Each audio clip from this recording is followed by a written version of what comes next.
What's up, guys? Ben here, bringing another video today. I know I normally do my weekly predictions video for the matches on Thursdays, but we're recording scrap time on Thursday, so I figure I get out a little bit earlier in the week. Talk about the 9 games we got coming up and sort of the stakes of this weekend, where we still have winners and losers bracket spots on offer for teams as they kind of jockey for position going into the major next weekend. So let's take a look. I'll give you my predictions of all upcoming 9 matches. All right, so this is the current standings for the Major 1 qualifier. You have 3 teams on 5 or 6 losses. Those teams are basically already going to start in losers. You have 5 teams that are either 4-1 or better, and they are also pretty much should be in winners bracket, barring some insane sequence that I don't know is possible here, where Miami, Vancouver, and FaZe all went out and people lose tiebreakers. I don't know. 5 people should be in, 3 people out. That leaves 4 teams on 2 and 3 and 2 and 4 fighting for 3 spots. Minnesota have 1 match. That is on Saturday. The other 3 teams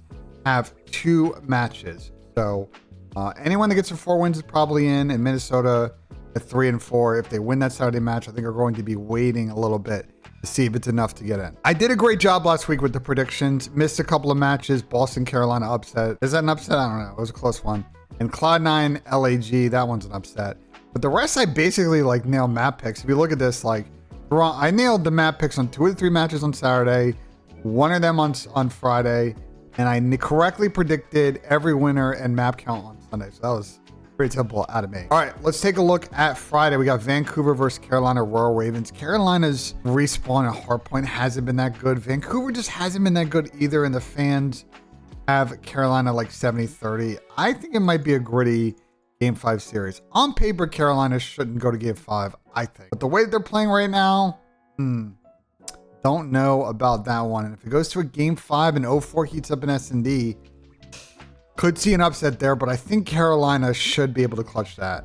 Should. All right, next up we have Thieves versus the Miami Heretics. Now, Miami won 2 S&Ds last week. Thieves' S&D is also not that good, but I think Thieves' respawn is better. And to me, with Thieves coming off of that embarrassing loss to Optic, I think they're going to make quick work of the Miami guys and send them home packing a little bit early here in a DoorDash extraordinary series in the middle of the day. All right, last time we got FaZe Boston, probably the best match actually on Friday. These two teams I think have a very interesting map pool situation. So let me dive in and kind of show you what I mean. So like on paper here, I think Boston's got to respect the protocol hardpoint of FaZe, and FaZe has to respect, I assume, the Vault hardpoint situation for Boston, unless FaZe wants to get more reps in Vault, but not really in a position to start just giving people free maps. So Red Card, Hacienda, Skyline kind of matchup here could be a little bit interesting. That probably favors FaZe a little bit. And then you get to searches. Boston's played Hasi a couple of times and not won it. We haven't seen FaZe get it just yet in the series because of the distance and where they've gone. And I think you look at the rest of the maps here, and the only map that FaZe has a losing record on is Vault, but I think they'd still be willing to play it. And Boston doesn't necessarily have a strong S&D, but I think maybe looking at this, FaZe just gets rid of Red Card. I'm not really sure what Boston does with their vetoes. Doesn't look like they played any Vault. Maybe get Hasi, Protocol, Skyline. I don't really like that for Boston either. And the controls are interesting. Don't really know what direction we're going to go here. The map pool probably favors FaZe, but I just think Boston may, kind of fight a little in this series. I've been debating whether or not this is a 3-2 or a 3-1 situation for FaZe. I'm going to say 3-1 because they've been winning a lot of 3-1s, but I won't be surprised if this goes Game 5 and FaZe has a clutch up in an SD and Boston gives them a lot of trouble. This is a big weekend for Boston. FaZe and Thieves. We'll find out if Boston are like real contenders amongst these top teams, or they were playing good at the beginning of the year against a softer schedule, got their early upset against Optic, and now they're kind of just back in the mid-pack of the teams below the top 4. All right, next up we have Minnesota Rocker versus Vancouver Surge. Minnesota have to win this, and same with Vancouver. So this one can get real dicey and real gritty. And I could see Vancouver winning this one and the one the day prior, but I'm going to give it to Minnesota at the moment because I just don't like the slaying situation on Vancouver. But again, I will not be surprised if somehow Vancouver clutch up and go 2-0 over the course of this week. All right, LAG Falcons. It's just hard for me to pick the Falcons in a series. I'll give them 1 map because they're good for it these days, but I'm curious what the fan prediction is on this one. Wow, only 80-20. It's hard for me to pick Vegas to go in any of these series. They're not even getting to Game 5, so I don't really know how they're going to win one to begin with. All right, finally, Carolina, Miami. This one could be huge for Miami, potentially. So they can be going hard, and Carolina's a little bit dicey. Fans have it 70-30 to Carolina. I'm going to give them a 3-2 victory. It's just tough for me to see Carolina win 2 Game 5s this week. I feel like they're going to end up dropping 1. And maybe I might switch my... you know, I'm going to do this. I don't feel super confident in this. I'm going to switch my prediction to Vancouver 3-2 on Friday and give Carolina this one. They go 1-1 this week, but I could also be wrong. I don't know. This is just tough to predict these 2 Carolina matches because the way they're playing right now is dicey at best. All right, let's move on over to Thieves Boston. This is another real fun one. And this is one where I feel like Boston maybe is going to push Thieves a little bit when you take a look at this hard point map pool here. The biggest thing that has hurt Thieves the last couple of weeks in this game mode is that red card hardpoint seems to be a bread and butter for them, but they don't really have a second that's bread and butter. It could be Vault. It could be Vault, but we'll see if they score up against Boston on this one.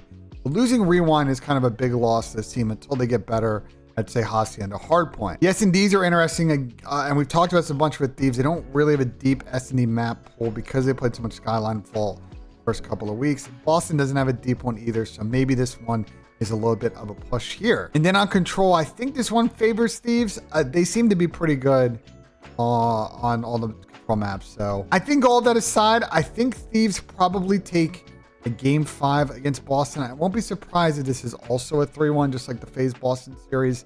But I also won't be surprised if Thieves is hardpoint map pool and Boston's a real team and gives Thieves a lot of problems in this one. It's just hard for me to pick Thieves really losing a series this week. It's just... I feel like they probably locked in a lot after last weekend and reflected the correct way after that matchup. And this is a big week for them to get geared up because at the moment, with the way their search is, they're not really destined to win the major at the moment. All right, Cloud9 Atlanta FaZe. Cloud9 aren't playing that good. Don't really see what they're good at. Maybe they take a map off of FaZe, maybe not. I'm going to give it as a 3-1, but I can definitely see this as a 3-0. Right now, it's just hard for me to really pick Cloud9 to win any series against a team that's above them. But FaZe always do weird things in last matches before majors, so who knows? They lost to LAG last year, like, I don't know. All right, now we get to the creme de la creme, best matchup of the weekend, Optic versus Toronto Ultra. Now, again, going back to the standings here, you see that there is a potential that we get to this last matchup, and if Carolina, Thieves, like things shake out the way that they should, Optic, Texas, and Toronto may potentially be a battle or first seed going into the major. All right, so map pools are really interesting. There's a lot of square up opportunity in this one for both teams. Red card probably won't make it in. Optic keep trying to play that map and they keep not winning it. And I think at this point, maybe Hacienda, being good at Hacienda and the square ups is probably better for them. You don't really want to like be stuck at this point with the auto veto. But if you're confident in the other maps, I think Optic is, you probably just kind of live with that red card auto veto. It's fine. It works well against a number of the top teams. Like Thieves seem pretty good at it. FaZe have looked better on it the last time they played it. I don't think it's that big of an issue at the moment for Optic. But as you see here, Toronto's no slouch in hard points, and this one could get pretty interesting. We get like a protocol square up, Skyline square up, etc. I think SNDs kind of favor Toronto in this one. We'll see if Toronto, who have been auto vetoing Skyline in like every series, maybe don't play Hasi against Optic. And then Optic in turn probably look to maybe get rid of red card S&D. And that leaves us with like a Vault, Vault, Protocol, Skyline or Hasi kind of situation, which I think would favor Toronto, to be honest, because I think their subs and Ben Beans in particular are like excellent at those maps. But I think in Control, this one probably favors Optic. They've only played Protocol once. They probably need to get another rep on it. They've looked good on the other maps, and Toronto's just been at the game. But in fact, they've gotten a lot of trouble in a couple of these series, going up 2-0, either scamming and getting reverse swept or almost getting reverse swept because they lost Control and then lost map 4. I am going to do this. If this goes to game 5, I think Toronto's winning the S&D. So you guys might not like this up here. I'm taking Toronto 3-2. I really think if this is a battle of the S&D game 5, I just have more confidence in Toronto right now than Optic to win that map. It's not to say Optic can't, because they just made a 5-1 comeback against Thieves last weekend. Like, that is not easy to do. I think Optic is a good search team, but Toronto's been one of our best search teams in the league, and I have to take them if we go to distance. But if Optic outclassed him in the respawns, I could definitely see a 3-1 angle for Optic series. All right, so let me know in the comments what you guys think of the video. Like if you enjoyed, subscribe for more. And as always, guys, we'll see you on the next one.